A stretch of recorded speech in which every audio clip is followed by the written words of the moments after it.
Hello, everybody. Welcome to the latest episode of Games Up podcast. My name is Cameron, and I am joined as ever by Lewis. Hello. Hello there. How are you doing? Yeah, good. Good. I'm very, very glad to hear it. Have you How about yourself? had? I'm good, thank you. I'm very well. I'm tired, but I'm very well. Have you had much time to play anything over the last couple of weeks? So I've been playing everything the past couple of weeks. I've been playing anything that's out. I've been doing little else. My job is getting increasingly shorter. 9-5 becomes kind of 9-11. Anyway, yeah, my hours have been shrinking up by the minute. Because every week there seems to be a different thing out. I've played Evil Within 2 and completed it. I've done Wolfenstein. I'm playing Danganronpa. Oh wow! Everything. So you're not even doing like top tier like Assassin's Creed Mario. You're doing like everything. Hey, you leave my games alone. I'm not saying they're bad. I'm just saying like, all right, well, let's get started as we do every week, ladies and gentlemen, with the news. And the news this week starts with Animal Crossing Pocket Camp. It's a game that's been announced by Nintendo. It's the second of their mobile games to be announced from the Japanese behemoth. The game is coming out apparently in late November on mobile platforms. No mention of anything else. And frankly, I doubt that you'll see this come to the Switch. If any of these games were to come to Switch at this point, I would have expected Pokemon Go to have gone first. So until that gets there, I'd probably say hold off on Animal Crossing for a while. The game is supposedly coming out in late November, but it is currently available on officially through the Australian App Store. So if you are Australian and you want to play the game right now, it seems like you're a region of beta testing for them.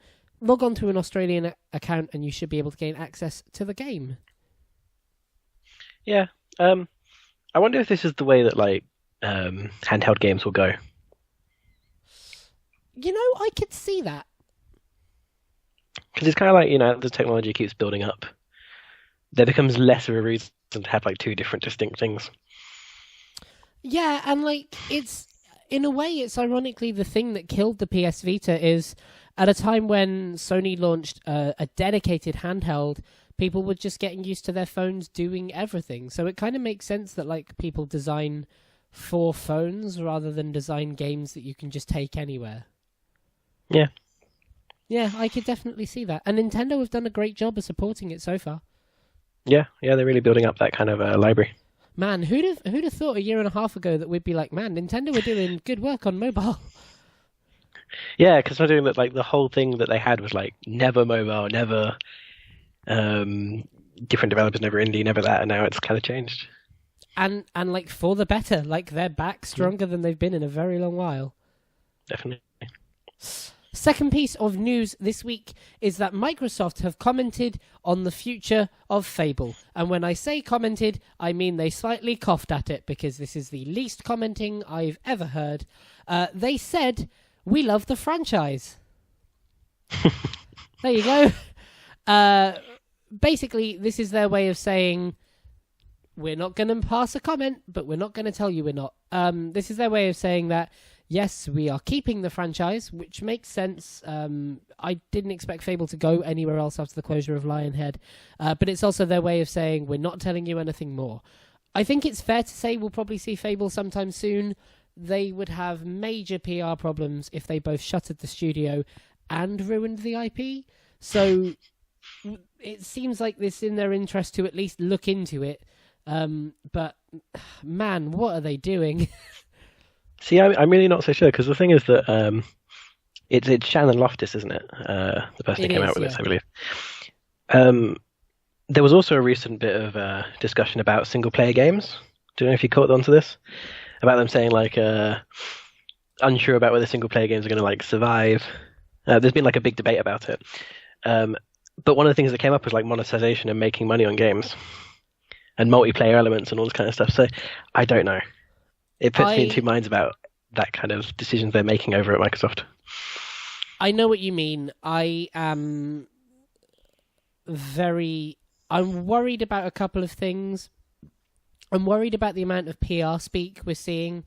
They came into this generation losing because of PR speak, and then Phil Spencer really seemed to get on top of it and at least be more honest and upfront And now it really seems like we're back in an era of like, we're not going to tell you anything.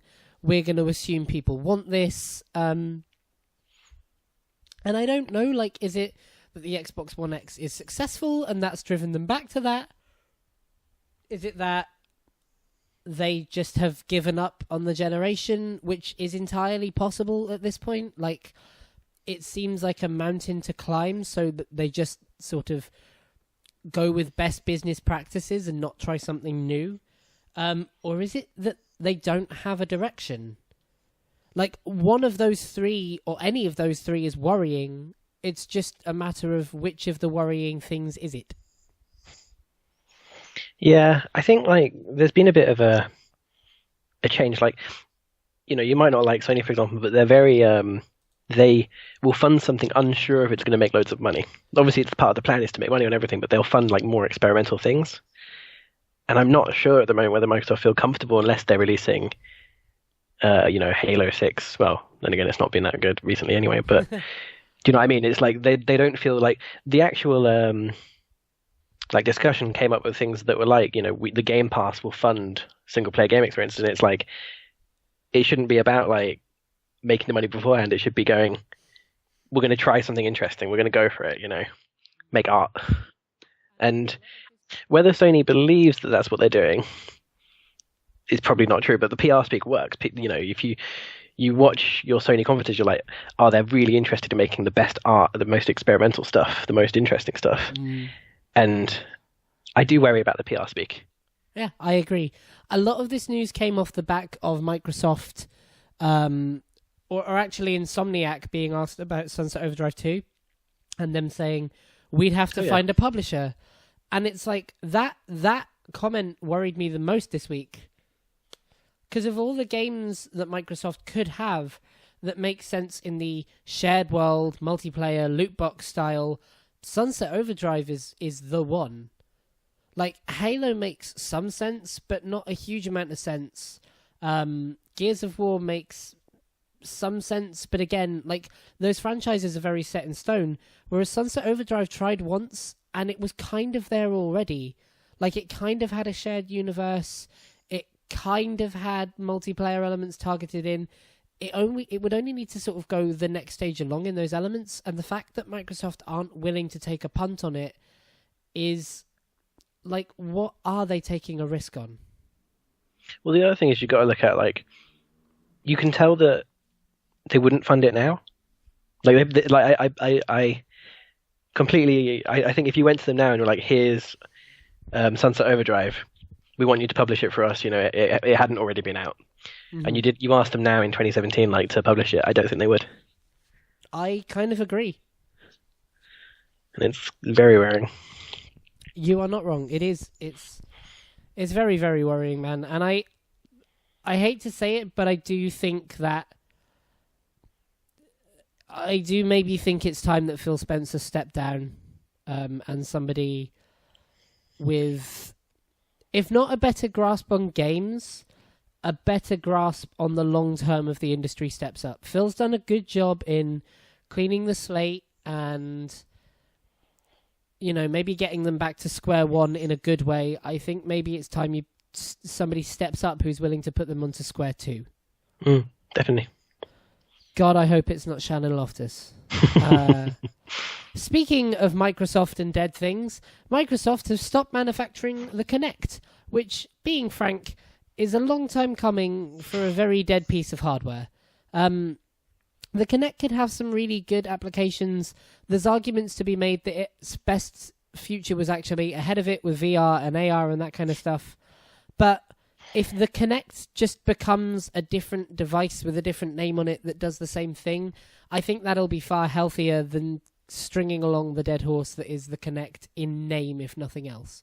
Yeah, but remember that it has to be plugged into your Xbox at all times if E3 was to be believed all the way back then. I mean, yeah, it's it's weird because the Kinect was a really clever piece of hardware when it launched, and all the best stuff it did was never oversold. Like, the stuff that was oversold was like, oh wow, you can walk through Disneyland with your family, or you can do a Wonderbook style thing, and like the best stuff it did was little things that added to games, or little things that added to the UI, or little things that added to like just the ease of access of the console, like voice commands and that kind of thing. And you can't really have like a couple $100 peripheral that's like, it will make your menu slightly better. But at the same time, you can't really have a couple $100 peripheral where you make a Fable game that's just sort of flailing your arms at a screen. So it was always going to be in like a no man's land of not really providing anything.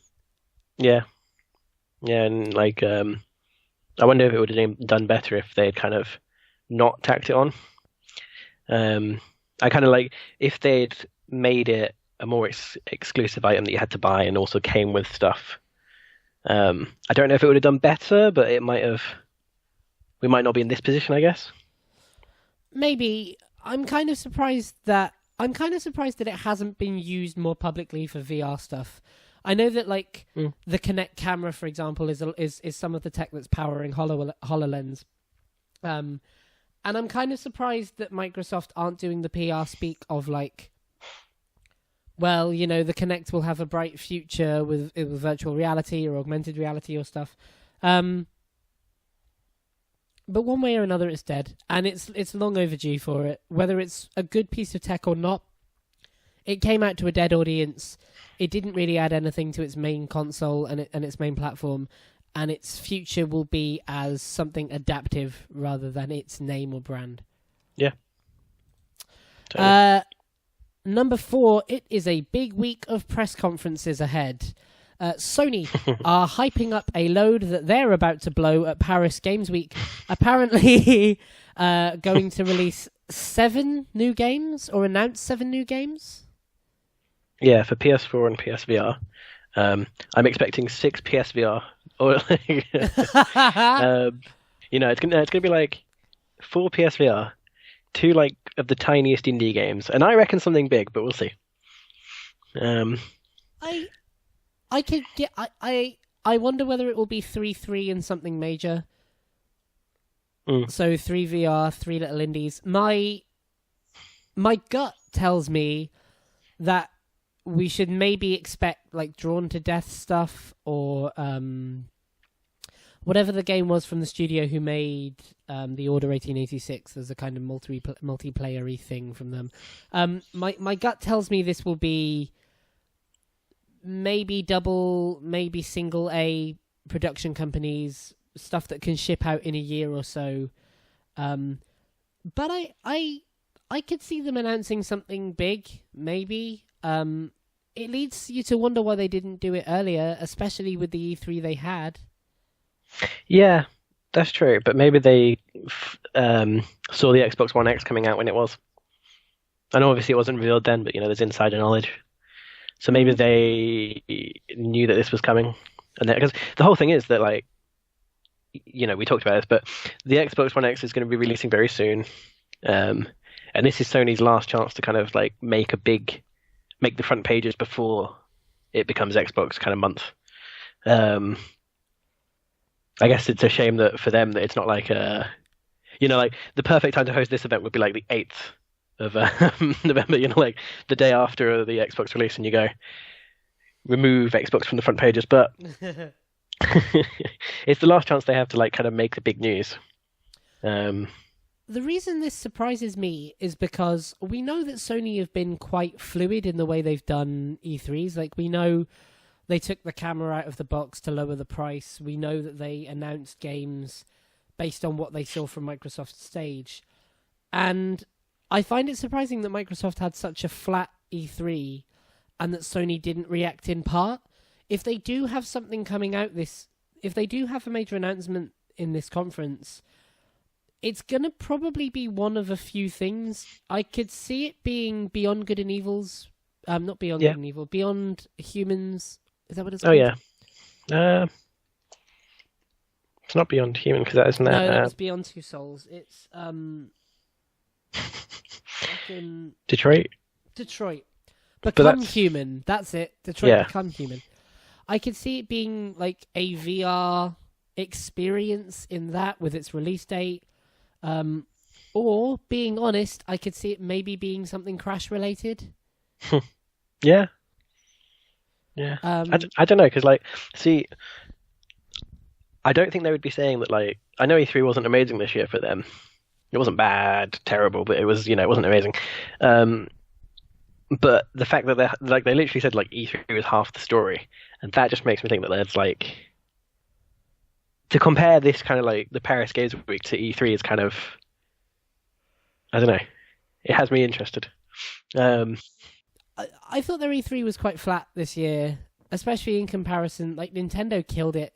Oh, yeah. And Xbox killed themselves. And I don't know, like, if this is the other half of the story, oh god, that PR speak is horrible. But if this is the other half of the story, then, like, I guess it'll be not as good as a great E3 again. Like, you don't have the same expectations of this as an E3, but I think I'd rather they just have, like, I think I'd rather they have a big E3 we talk about for a year rather than parceling it out. No, I agree completely, but we'll see what happens. True. I mean, we'll know tomorrow. Yeah. And then once that's done, this week we've got BlizzCon to look forward to. So we'll likely have some Overwatch announcements. There'll likely be a new hero. There may well be some announcements for Diablo. There may well be some announcements for Hearthstone, World of Warcraft, Dota, all this kind of stuff. Lots of esports things. So a big week of conferences. Yeah, should be lots of news. I look forward to our thoughts on it next week, and you should do the same. We will wrap it up in next week's show. And finally, the fifth piece of news this week is Activision's dodgy patents. My goodness. This week it came out that Activision has been granted a patent so that they can use algorithms to detect the kind of game you are having in a multiplayer game. And then, depending on the amount of purchases you have or haven't made, put you in stronger or weaker games so that you either feel you need to purchase more weapons or feel that the weapons you've purchased have made a difference to your gameplay. I.e., I bought that new sniper and now I'm killing everyone. Wow, isn't that great? Oh god, what in the fuck is this? Well, it also works for cosmetics. So if you have, if they think you might be interested in purchasing a certain colourful sniper or something, it'll match you with someone who has that item. And kind of make a big deal about, like, look, this other person has the item. And then, yeah, like, try and get you to buy it. And if you buy it, then they have you and they, sign you up to someone else. Yeah. It's, God, it's... So I should firstly clarify, I talked about this on another podcast this week. We were invited onto a group online called Bottle Rocket Gaming. Firstly, thank you for having us. And secondly, I talked about it on their podcast this week. We talked about the various good and bad implications. I was kind of neutral there. I'm going to be pretty negative here. I think this is shitty. I think this is a shitty practice that could have good implications in the same way that, like, a kick in the nuts might reveal you need surgery. So, like, this is the only way this is good is if it doesn't work. Yeah, true. Like, I know that sounds silly, but, like, there could be good implications of this. Like, you get matched up with another sniper and you learn how to play the game better. That could be quite cool. Yeah, or that's you true. Get matched up with a better tank and you find out the best place to position yourself as a tank or whatever. But realistically, that's not what the patent is there to do. The patent is there to work off items that have been sold to you. So the only way this has good implications is if it doesn't do what it's supposed to. And if it doesn't do what it's supposed to, the patent office has rather defeated its purpose there. Yeah, I don't know. It's not a nice thing to think about what could be done with that as an exploitative practice. And it's kind of worrying about how much is this either already being done or already being considered. Okay, so that leads us very nicely onto our topic of the week. Our topic of the week this week, as it is Halloween, happy spoopy week.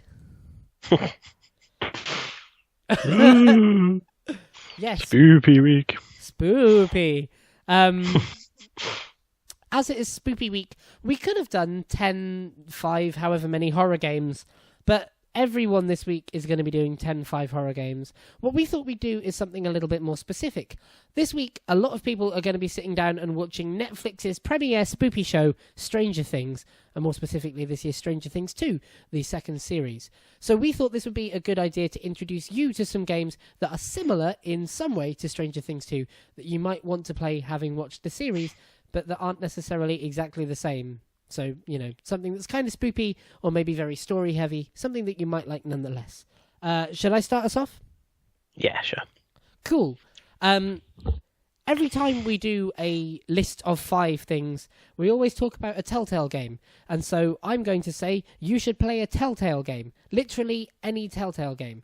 And the reason is because Telltale are kind of the Netflix of video games. They are individual and episodic. You can watch them one at a time, or you can binge them when they all release, and they're very heavy stories. They're very shades of grey stories. They're not black and white, good and evil. They're very deeply written with deep characters and deep arcs, but more interestingly is you get to have an effect on that story and an impact on where it goes. If you're really looking into the spoopy stuff, then there's The Walking Dead, which is kind of more gore heavy than anything else, and it's certainly not sci-fi horror like Stranger Things, but it is horror nonetheless, so you might get into it. But if you're also looking for something that's just a really good, well-told story, they have a Batman series, they have the Tales from the Borderlands series, they have a Game of Thrones series, and if you have Xbox Live Gold, you're going to get your hands on Tales from the Borderlands, their Borderlands series, this month. So maybe you already have access to a game that you should play, and it might remind you of Stranger Things in some way. Okay. See, I would recommend Wolf Among Us. I think that's quite well fitted for it. Yeah? Specifically. My turn? Yeah, go for it. Okay, so my one's got an interesting vibe to it. It's a horror. Alan Wake. Yes. One of my favourite horrors, actually. And I think it's a very good action game. Well, yeah, you fight monsters with a flashlight. It's very different, very strange, and not really like anything else. It has a really interesting vibe, and it has a character focus, which is a bit strange, I guess, in such a dark horror game. It has quite a big character focus, and a very close, intricate story. I like it. Alan Wake is great because it does something that a lot of horrors don't, which is a lot of horrors kind of lock you in dark rooms or dark corridors, or what Alan Wake does is it gives you a world that often feels real and often feels living and often feels genuine, and then makes you scared by exploring it. So the more you learn about how the world works and how the thing that's your antagonist works, the scarier to some extent and the more thrilling it becomes. Yeah, definitely. I love that part of it, definitely. My second part of this list would be Tacoma. Tacoma is a game created by the Fulbright Company, who made Gone Home, and it's a game set aboard a spaceship, more importantly a space station, which has encountered an issue and which you have to kind of work, and where you have to work out what happened and how the various inhabitants of this space station ended up as they did. If you've ever heard of Gone Home, you'll know that the Fulbright Company have a great way of sort of fooling you that you're in a horror game. There's usually very little that scares you, but the atmosphere is suffocating. It often feels like you're kind of about to stumble onto something scary. It's generally a horrific atmosphere without ever necessarily being horrific in a graphic way. What I love about Tacoma is that it's a much deeper story than Gone Home. It's a much more involved story as well, so you really drive it forward, and the characters around you don't interact with you directly, but also kind of do interact with you directly. Saying any more would be to give the main hook of Tacoma away, so I would recommend that if you like sci-fi horror, or if you like something that feels a bit kind of otherworldly, Tacoma's a great way to get a hook of that. You've actually convinced me. No way! Do it. I genuinely think you'd really like it. Okay. There's another one to add to the pile of 30 games you're playing at the minute. Yeah, yeah. Maybe I'll hold off for a little bit. I'll buy it for Christmas for you. Ooh, okay. Hmm. I've done now. Done. Okay, you'll You go. owe me. Yeah, so I'm going with Life is Strange, and this one's an interesting fit actually because it's not quite a horror Mm. in a certain sense. In a certain sense, it's very like, although it has this supernatural element, the horror comes from like a very real world. And I think that's the thing that kind of sets Life is Strange apart, but also kind of makes it quite similar to, Stranger Things. Is that it's a world that continues. Most horror games pit you in a situation that's like, one day, one afternoon. Hmm. It's very much like one situation. What's interesting with Life is Strange is it's very much like a real world. You go through like real days, but then there's also this other element to it that's like in the darkness, and you know, it takes a while to actually for that to come out. And it's very personal story. You follow Max through her life. Yeah, I had to think. You follow her through her life, and it's very, you get to meet all of her friends and people she knows, and you get to know each character personally really well. It's obviously it's made by Square Enix, and it's very similar to Telltale. It's very much. Some people say it's kind of a successor to Telltale, but that's kind of here or there. But it is like very much a good fit for this this list. Absolutely, and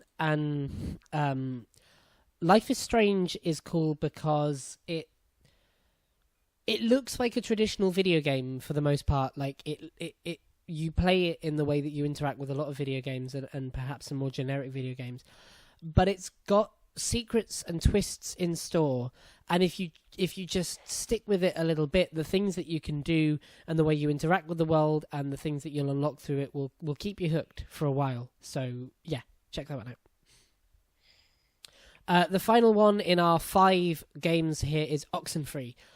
We've chosen Oxenfree for a couple of reasons. Firstly, if you really like the 80s vibe that runs the whole way through Stranger Things, we'd recommend Oxenfree. It's not necessarily 80s in the kind of blue and purple synth music everywhere, but it is an isometric 2.5D video game, which means it doesn't look like something that runs on the modern consoles. It looks like an old side-scroller. It looks like the kind of thing you can imagine playing in an arcade, rather necessarily than on a PlayStation 4 or an Xbox One, or on a Switch, as it came to this month. The game is a teenage story that has supernatural, mystery, horror-y elements, and it's portrayed with an absolutely gorgeous visual style. I'm going to say nothing about the plot. If you want to give this one a go, I would absolutely recommend checking it out. It's an indie game, so it won't cost you a huge amount of money out of your pocket, and it's just got a beautiful visual style. It will remind you hugely of the 80s or games of yore, or kind of retro-y feeling games. And hopefully the supernatural, horror-y, mystery elements will keep you hooked in once the plot and aesthetics have got you going. Sounds very good. Excellent. Sounds like another one on the list. Ah, God damn it. I'm sorry. So that, ladies and gentlemen, was this week's episode of Games Up. How did you feel it went, Lewis? Pretty well. Interesting. It's an interesting thing. It's one of the shortest ones we've recorded together for a long time. Oof. Let's give it next week. We'll see what happens. Yeah, God, next week we'll make up for it, depending on what Sony announces. Thank you very much for joining us. If you did, we really, really appreciate it. If you got this far, we would love you to consider... hold on. If you got this far, we would love it if you considered liking the show so that we could get out in front of a few more people, and subscribing to the show so that you never miss anything we post. We publish the show at 6:30 p.m. on Monday on YouTube, and much, much earlier that day so you can catch it on your way to work if you feel so inclined on iTunes. You can also find us on all of the social media platforms. We are at Games Upcast on all the ones we inhabit, and we will see you next week. Thanks for joining me, Lewis. It's been good. It's been a pleasure as always. And we'll. Also, whilst I'm here and got plugging you things, go and look at the EGX Indie Views that we did all throughout October, because they were really great fun. We had some really awesome devs on, and I've been really happy to see the amount of people that have been clicking on them. It's been lovely. So thank you. Go and have a look more at them, because those devs deserve your time. That's enough of me plugging things. Thanks very much. See you next week, and the game's up.